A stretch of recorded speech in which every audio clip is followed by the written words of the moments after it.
Have you ever felt that internal friction, when things just don't go your way and there's this resistance building up inside? Oh, absolutely. That struggle against circumstances, wanting control when, well, you just don't have it. Yeah, like getting stuck in traffic, or I don't know, a project gets derailed at the last minute, or even just rain on a picnic day. We all Yeah. want peace, right? But daily life often feels more like, well, a constant battle with frustration. It really is a universal human thing, isn't it? That fight against what is, it's almost instinctual. Mm-hmm. And that's what we're diving into today. We're looking at an ancient philosophy, but one that's incredibly relevant for exactly this challenge. Yeah. We're exploring the Stoic discipline of will Mm. and this concept, amor fati, loving your fate. Loving your fate. That sounds intense, more than just putting up with things. Way more. It's not passive tolerance. It's about genuinely, even joyfully, accepting whatever life throws at you. Wow. Think of it like building this inner strength, this resilience, so you can actually thrive no matter what's happening externally. That sounds, well, frankly essential for getting through life today. Right. So for you listening, our promise is we'll dig into the techniques from the big names, Epictetus, Seneca, Marcus Aurelius. We'll even see how these ideas pop up elsewhere. Yeah, surprising connections sometimes. And the goal is to help you maybe shift away from that constant resistance, that frustration we all know, towards something more like acceptance, Yes. peace. Hopefully you'll have a few aha moments today that could really change how you see things. Okay, let's unpack this then. Where do we start? You mentioned the discipline of will. What's the foundation? The absolute bedrock, the starting point for the Stoics, is understanding the power of your own judgment. It sounds simple, maybe, but it's revolutionary when you grasp it. Power of judgment. Okay, Here's the core idea. yeah. Our suffering, our distress, it doesn't come directly from events out there. Not from the bad traffic or the rude comment. Nope. It comes from our judgments about those things. Marcus Aurelius put it beautifully. He said something like, if something external distresses you, it's not the thing itself, but your judgment about it. Okay. And, he adds, this you have the power to eliminate right now. Wow. Okay, that puts the control firmly back on us, doesn't it? Entirely. Your peace is your own responsibility based on your judgments. But that feels counterintuitive sometimes. We see something happen, we react, event, reaction, cause, effect. Yeah. Simple. That's how we usually perceive it, yeah. Yeah. A two-stage process. Yeah. But the Stoics slip in a crucial middle step. Which is? Event happens. That's stage one, just the raw data.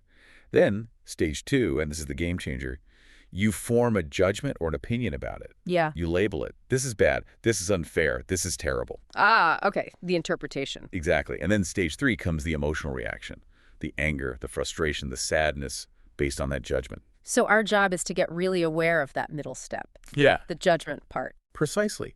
Become aware of it. See how it can be irrational sometimes, how we blow things out of proportion and then use our reason to manage it. And for you listening, this means you're actually building your experience of the world moment by moment through these beliefs and opinions. And those beliefs, those opinions, Yeah. they are always up to you. You hold the keys to your inner kingdom even if you don't always realize it. Okay, so if judgment is the key, what exactly can we control? This must lead to that famous Stoic idea, the dichotomy of control. You got it. Epictetus' central teaching, maybe the most fundamental piece of Stoic practical wisdom. What did he say? Of things, he said. Some are in our power and others are not. Simple statement, massive implications. Right. Getting that distinction clear is everything. It's the starting point for any real freedom or peace, according to them. So let's break it down. What is in our power? What's truly ours? What's truly in our power is our inner world, our capacity to choose how we respond. Epictetus called this prohairesis, our volition, our will. So, like, our opinions. Your opinions? Yes. Your impulses, the drive towards or away from something, your desires, your aversions, basically whatever are our acts, our internal choices and responses. This inner faculty, this is what's truly ours. It's naturally free, unimpeded, and unconstrained. It's not just intellect. It's our ability to act rationally, to choose virtue. It's our inner fortress. Okay, that's the in our power list. What about the other side? What's not in our power? The stuff we waste so much energy on. Pretty much everything external. Your body, you can influence it, but can't fully control health or aging. Your property can be lost.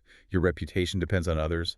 Political office, other people's actions, generally whatever, are not our own acts. So all the external stuff. Yeah, these things are weak, slavish, subject to restraint in the power of others, trying to have absolute control over them. That's the recipe for misery. You can see immediately how getting this wrong causes so much trouble. Chasing reputation, stressing about money beyond providing for needs, fearing illness. Exactly. And Epictetus had a stark warning about this mistake. What was it? He said, if you treat these external slavish things as if they are truly yours and free, you will be hindered.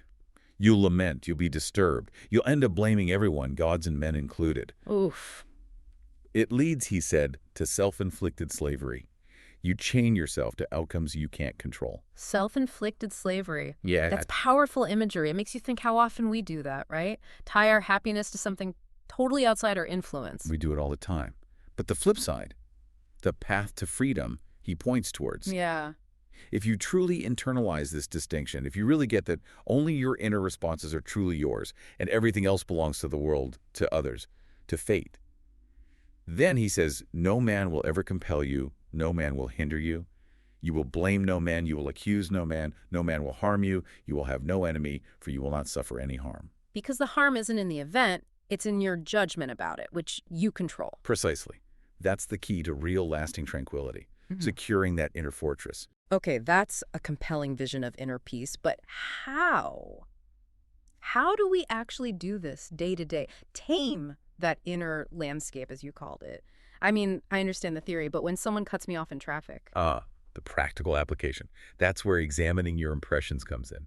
This is step one in the daily practice. Examining impressions, what does that mean exactly? Epictetus gives a direct command here. He says, basically, make it a habit right away, whenever a strong feeling or thought hits you, an impression, to say to it, hold on.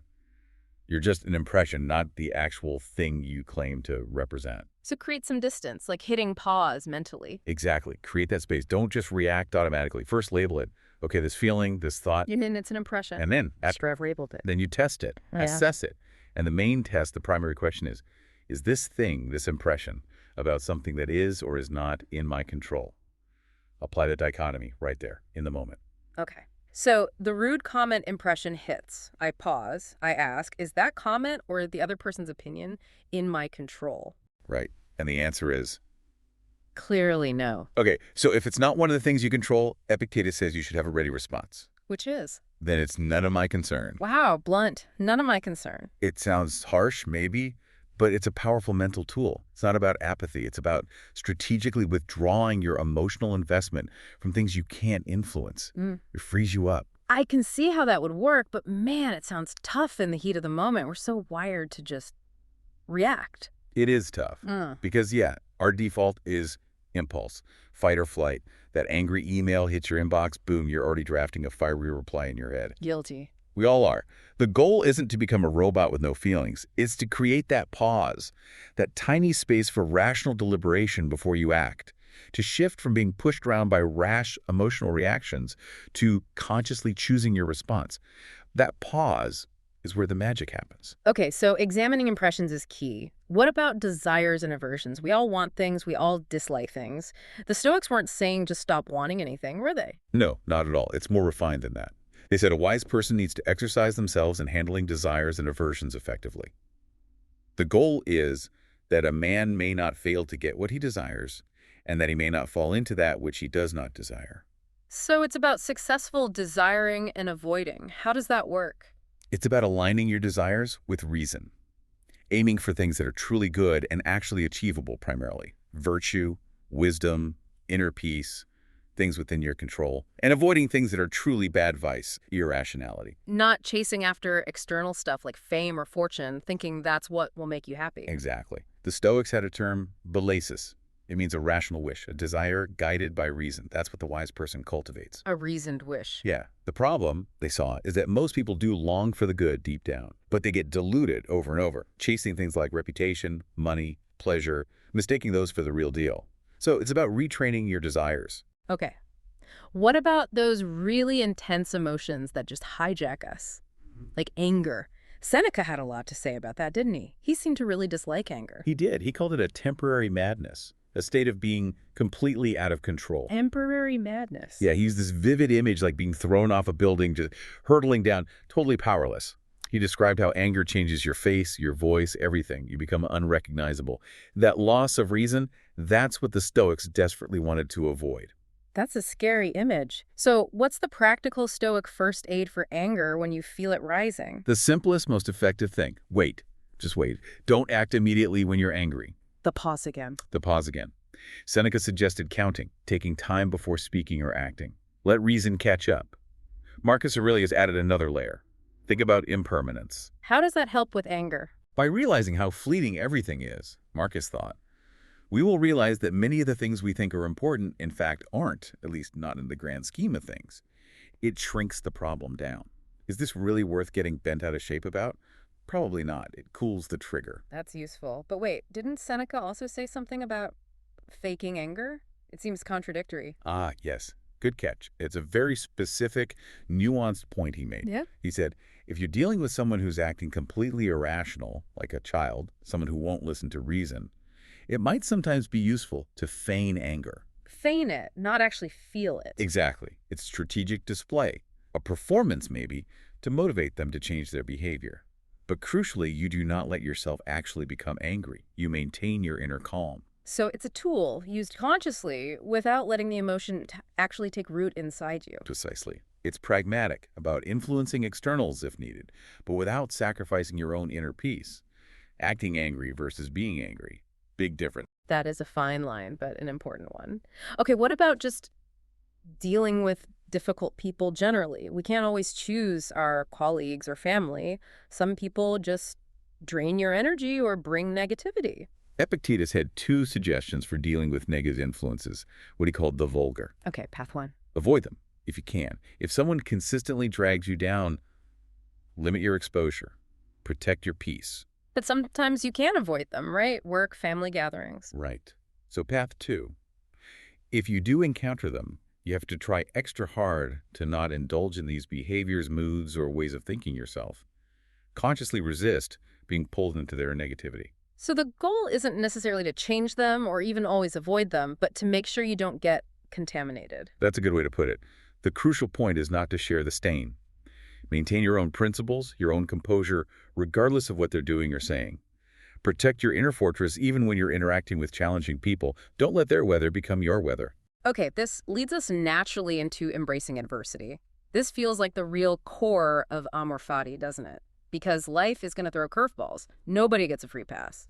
Absolutely nobody. The idea that life involves suffering is pretty universal in philosophy. Schopenhauer built his whole system around it. Nietzsche, who wrestled deeply with suffering, apparently used to cry out, "Schopenhauer, help!" when things got really tough. Wow. It shows how deep that struggle goes. It does. And for the Roman Stoics, very practically minded folks, life is full of adversity. A huge part of philosophy's job for them was simply helping people navigate the inevitable ups and downs. It wasn't just theory, it was a practical toolkit for hardship. Definitely. Philosophy was meant to be lived, especially when things got tough. And Seneca, his own life is maybe the prime example of that, isn't it? His philosophy wasn't tested in an ivory tower. Not even close. Think about it. His son died. He spent a decade exiled on Corsica. He hated it, called it a barren rock.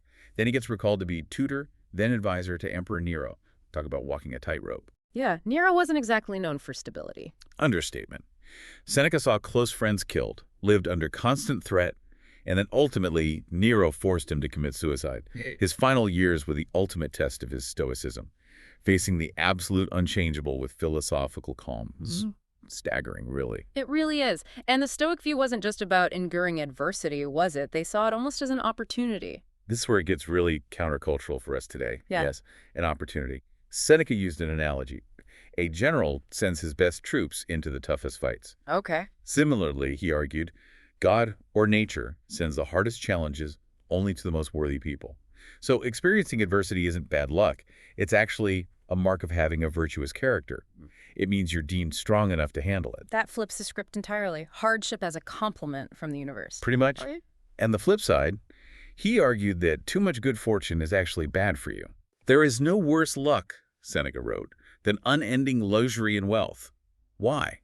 Because it makes you soft, lazy, complacent, ungrateful, and greedy for more. You never develop resilience. So adversity is like resistance training for the soul. Exactly. Whatever adversity life throws at us will always be an opportunity to learn something about ourselves and to improve our characters. It forges virtue. Without the fire, the steel doesn't get strong. Okay, so accepting adversity means seeing it as an opportunity. It also means accepting that things had to happen the way they did, right? This gets into fate. Yes. Part of coming to terms with something bad that's already happened is accepting its inevitability in the grand scheme. Once it's done, bemoaning it is pointless. It just causes more distress and shows you don't understand how the world works, according to the Stoics. Right. Except the spilled milk. But that sounds a bit like fatalism. If everything is fated, do we have any choice? Are we just puppets? That's the common worry, yeah. But the Stoics, especially Chrysippus, had a more nuanced view. They did believe things are linked by fate, by sort of necessary cosmic reason. But, Chrysippus argued, how our minds are regulated by fate depends on our own peculiar quality. Our actions aren't just crudely determined, they're controlled by our own individual will and intellect. So fate sets the circumstances, but our response is still ours. Exactly. Think of the analogy they used, the stone cylinder. Right, tell us about that. Imagine you push a stone cylinder down a hill. You pushing it, the existence of the hill that's like fate setting things in motion. Okay. But how it rolls its path, its speed, that also depends on the cylinder's own nature, its form and smooth rolling shape. That's like your individual character, your will, your intellect, responding within the conditions set by fate. Ah, I see. So fate gives the push, but our nature determines how we roll with it. We're still responding, not just being pushed. Precisely. We co-author our actions with fate. In a way, our internal response is key. And this leads back to personal responsibility, doesn't it? Even within a fated universe. It does. It leads to that powerful idea, echoed by others like the Pythagoreans. You will learn that men have chosen their own troubles, meaning often the suffering comes not from the event itself, but from our chosen response, our judgments. A tough pill to swallow, maybe, but empowering? Yeah. Because if we choose the trouble, we can choose not to. That's the potential freedom it offers. And we see this kind of transformation, finding good in adversity in real stories throughout history, right? Not just philosophy. Absolutely. Take the story of Joseph from the Bible. Betrayed, enslaved, imprisoned, terrible injustices. Yeah. But he rises, forgives his brothers, and says, "You planned something bad for me, but God produced something good from it to save the lives of many people." He found a higher purpose, a positive meaning in events that seemed purely catastrophic. That's amor fati in action. Or think about Viktor Frankl in the concentration camps. It's hard to imagine more extreme suffering or loss of control. Yet Frankl, through his experiences developing logotherapy, showed that even when everything is stripped away, you still have the power of choice, your attitude, your inner freedom. He said attitude is key to finding meaning. Absolutely. He pointed out the paradox. Humans built the gas chambers, but humans also walked into them upright praying. That inner core of choice remained. Finding a why to live, he said, helps you bear almost any how. That resonates so strongly with Stoicism. And then there's James Stockdale, the POW in Vietnam. He explicitly credited Epictetus. Admiral Stockdale, yeah. 7 years as a POW, tortured, isolated. He said Epictetus's handbook was his salvation. What was the key idea for him? He internalized Epictetus's line about lameness. Lameness is an impediment to the leg, not to the will. Stockdale applied that to everything. His broken leg, his imprisonment, these were impediments to his body, his freedom of movement, but not to his inner self, his will, his choice of attitude. Wow. Focusing solely on what remained truly his inner response. That radical shift in focus is the discipline of will made real under the most horrific pressure. Incredible resilience. And you mentioned even philosophical rivals like Epicurus had relevant insights for dealing with hardship. Yeah, even Epicurus, often seen as a rival, offered something useful for acceptance. He taught that pain is always bearable. Why? Because it is either acute or chronic, but never both. Meaning? If it's acute, intense, it likely won't last long. Either it passes or, well, it carries you off. If it's chronic, lasting, it's likely bearable, you can adapt. Marcus Aurelius paraphrased it. On pain. If it is unbearable, it carries us off. If it persists, it can be endured. That sounds tough to accept when you're actually in pain. It definitely does. But people coping with chronic pain have reported finding it helpful if they practice seeing it that way. It's about mentally dissecting the experience, training your perception. Like any Stoic practice, it takes work. Okay, so we've covered judgments, reactions, adversity. Let's zoom out now to the bigger picture. The Stoics talked about living in harmony with nature, right? What did that mean for them? It meant two things, really. First, living in sync with the external natural world, the cosmos, nature with a capital N. Accepting its laws, its cycles, its rational order. And second, Living in harmony with our own human nature. recognizing what we fundamentally are, rational, social beings, and living according to that nature. And they had a positive view of human nature, didn't they? Not cynical. Surprisingly optimistic, actually. They believed humans, if not corrupted, naturally mature into rational, virtuous adults. We're inherently reasonable and decent social animals. So when we're unhappy, it might be because we're out of sync with that true nature. Often, yes. Unhappiness can be a sign that we're living contrary to our deepest, most rational and social inclinations, like a plant not getting the right conditions to thrive. And their idea of God fits into this harmony with nature idea. It wasn't a personal deity in the way we might think of it today. Right. The official Stoic view saw God, or Zeus, as the rational principle within nature, the force responsible for its order, its life, its intelligence. It wasn't some separate being. It simply is nature, seen as this single, ordered, beautiful, living system. So living in harmony with God meant living in harmony with the rational unfolding of the universe. Exactly. And Epictetus tied this cosmic view directly to education and acceptance. How so? He said real education is precisely learning to will all individual things just as they happen. Why? Because the order of the universe, God, nature, fate, has ordained that there be summer and winter, plenty and dearth, virtue and vice, all these opposites for the harmony of the whole. So our goal isn't to change the cosmic script. Nope. Our real education is not in order to change the conditions, but in order that, with things about us as they are, we may keep our minds in harmony with what happens. Align your will with reality. Accept that everything has its place in the bigger picture. That makes sense within that worldview. But Marcus Aurelius, he seemed a bit more maybe agnostic about the exact cosmic setup. Did that change his approach? That's what's fascinating about Marcus. He definitely knew the standard Stoic physics, but in his private meditations, he sometimes wonders, is it really a rational, providential system?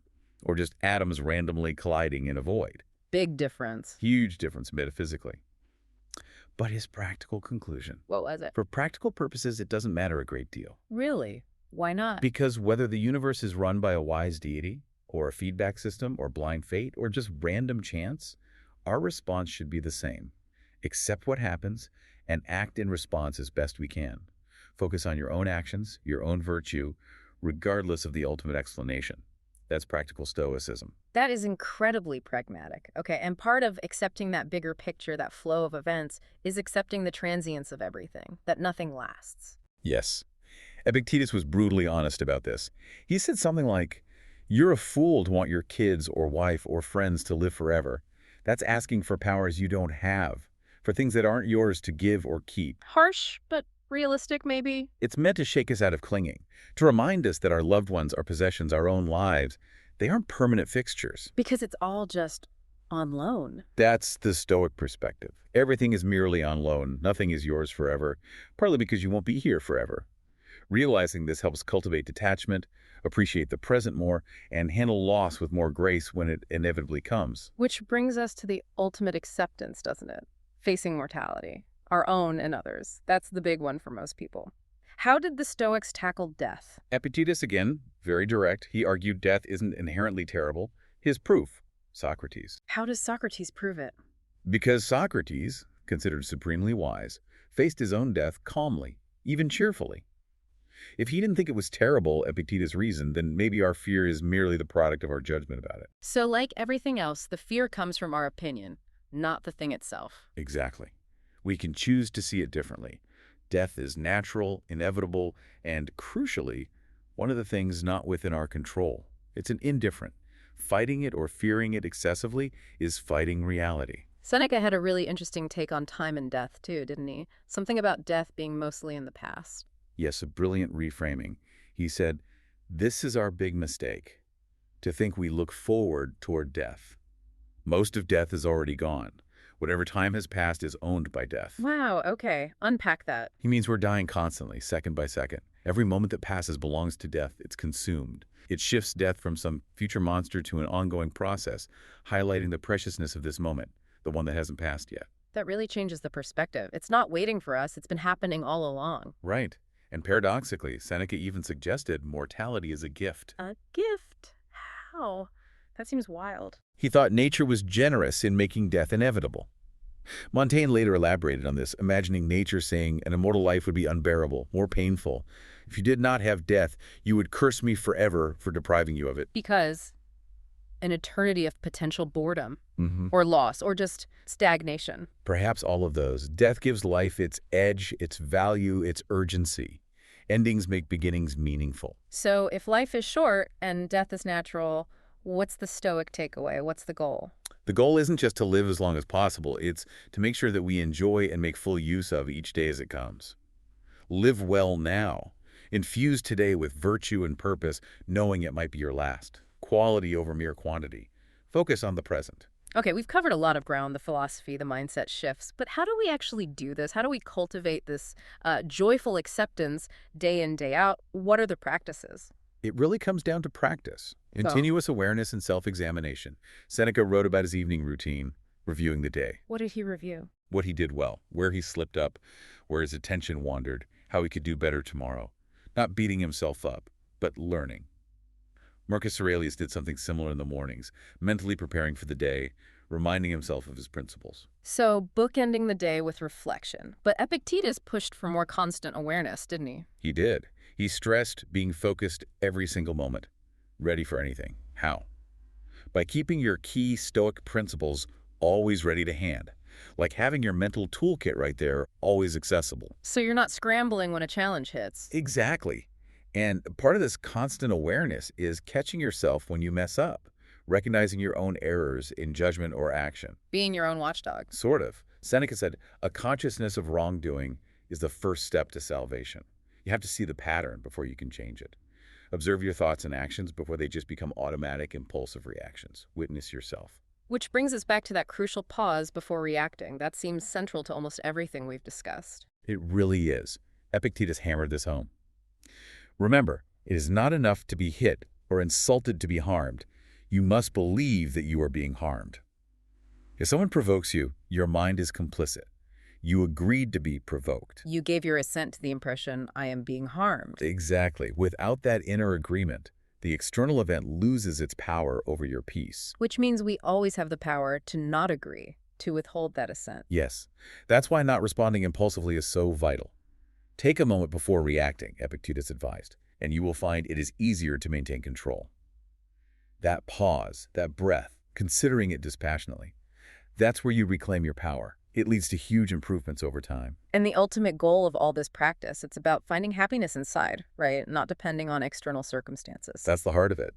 Seneca wrote to his mother saying basically, nature didn't intend for us to need a lot of external stuff for a good life. Every individual can make himself happy. External things are trivial. The real work is to rely as much as possible on himself and to derive all delight from within himself. Finding joy in your own character, your own rational choices. That's the core of joyful acceptance, an unshakable inner contentment. And there was that great analogy Epictetus used to tie it all together, life as a play. Ah, yes, the actor analogy. It's brilliant. Think of your life as a play. Okay. You haven't chosen your role, Epictetus says. You didn't pick your parents, your body, your time and history. You don't get to decide what happens in the plot. And you have no control over how long it will last. Right. We're sort of thrown onto the stage mid-scene. Pretty much. So what is your job then? Since you can't control the script, the casting, or the runtime. What is it? Your task is to play the role you find yourself in as best as you can. With virtue, with reason, with excellence. That's where your agency lies. Whether you're playing a king or a servant, play it well. That perfectly captures it, doesn't it? Shifting focus from changing the play to performing your part with integrity, active, virtuous engagement, not just passive endurance. Exactly. That's the discipline of will embodied. Joyful acceptance in action. So let's try and wrap this up. In this deep dive, we've seen how the Stoic discipline of will starts with mastering your judgments. That's the foundation. Right. Then using that to manage impressions, desires, anger, taming the inner landscape. We looked at amazing examples, Seneca, Frankl, Stockdale people who didn't just endure hardship, but found meaning and growth in it, embracing amor fati. Fueled by that bigger cosmic perspective, accepting fate, and even mortality. And it all comes down to daily practice, doesn't it? Self-reflection, constant awareness, and that all-important pause, cultivating that inner reliance. It's not about being passive at all. It's a very active, conscious choice. Choosing peace over resistance, building that inner fortress that lets you handle anything life throws your way, finding freedom within. Absolutely. So, as you, our listener, go back into your day, here's something to think about. If our distress truly stems from our judgments, what specific, maybe unexamined judgments are you holding on to right now that might be robbing you of peace? And what might it feel like to consciously let go of them? To embrace whatever comes next, truly trusting that you have the inner resources to play whatever role life assigns you and play it well.